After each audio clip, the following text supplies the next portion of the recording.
ಕರ್ನಾಟಕ ರಾಜ್ಯ ಸರ್ಕಾರಿ ನೌಕರರ ಬಹುದಿನದ ಬೇಡಿಕೆಯಾದ 7ನೇ ವೇತನ ಆಯೋಗದ ವರದಿ ಯಾವಾಗ ಜಾರಿಯಾಗುತ್ತದೆ ಎಂಬ ಕುತೂಹಲ ರಾಜ್ಯ ಸರ್ಕಾರಿ ನೌಕರರಾಗಿದ್ದು, ಈಗ ಇದಕ್ಕೆ ಸಂಬಂಧಪಟ್ಟಂತೆ ಒಂದು ಬಿಗ್ ಅಪ್ಡೇಟ್ ದೊರೆತಿದೆ.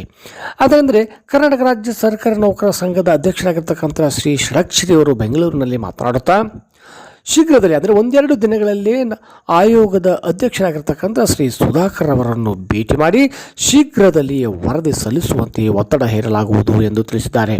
ಅಲ್ಲದೆ ರಾಜ್ಯ ಸರ್ಕಾರವು ಕೂಡ ಆದಷ್ಟು ಶೀಘ್ರದಲ್ಲಿ ಬಜೆಟ್ಗಿಂತ ಪೂರ್ವದಲ್ಲಿ ವರದಿಯನ್ನು ಪಡೆದು ಬಜೆಟ್ನಲ್ಲಿ ಅನುಷ್ಠಾನಗೊಳಿಸುವಂತೆ ತಾವುಗಳು ಒತ್ತಡ ಹೇರುತ್ತಿದ್ದು, ಲೋಕಸಭೆ ಚುನಾವಣೆಗೂ ಮುಂಚೆ ನೌಕರರ ಬೇಡಿಕೆ ಸರ್ಕಾರ ಈಡೇರಿಸುತ್ತದೆ ಎಂಬ ವಿಶ್ವಾಸ ಇದೆ ಎಂದು ತಿಳಿಸಿದ್ದಾರೆ.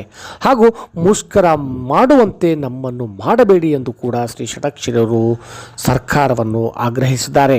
ಹಾಗಾಗಿ 2 ದಿನಗಳಲ್ಲಿ ಸರ್ಕಾರಿ ನೌಕರರ ಸಂಘವು ಶ್ರೀ ಸುಧಾಕರ್ ಅವರನ್ನು ಭೇಟಿ ಮಾಡಿ ವರದಿ ಸಲ್ಲಿಸುವಂತೆ ಒತ್ತಡ ಇರುತ್ತದ್ದು, ಈ ಆಯೋಗ ಯಾವಾಗ ವರದಿ ಸಲ್ಲಿಸುತ್ತದೆ ಎಂದು ಕಾದು ನೋಡಬೇಕಾಗಿದೆ. ಹಾಗಾಗಿ ಅಂತಿಮ ಕ್ಷಣಗಣನೆ ಪ್ರಾರಂಭವಾಗಿದೆ ಎಂದು ಹೇಳಬಹುದು. ಹಾಗಾಗಿ ಇನ್ನೆರಡು ದಿನಗಳಲ್ಲಿ ಸ್ಪಷ್ಟ ಚಿತ್ರಣ ದೊರೆತು ಶೀಘ್ರದಲ್ಲಿ ವರದಿ ಸಲ್ಲಿಸುವ ಸಂಭವವಿದೆ.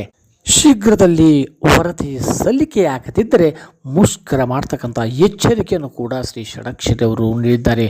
ಹಾಗಾಗಿ ಮುಂದಿನ ದಿನಗಳಲ್ಲಿ ಏನಾಗುವುದೋ ಕಾದು ನೋಡೋಣ. ಧನ್ಯವಾದಗಳು.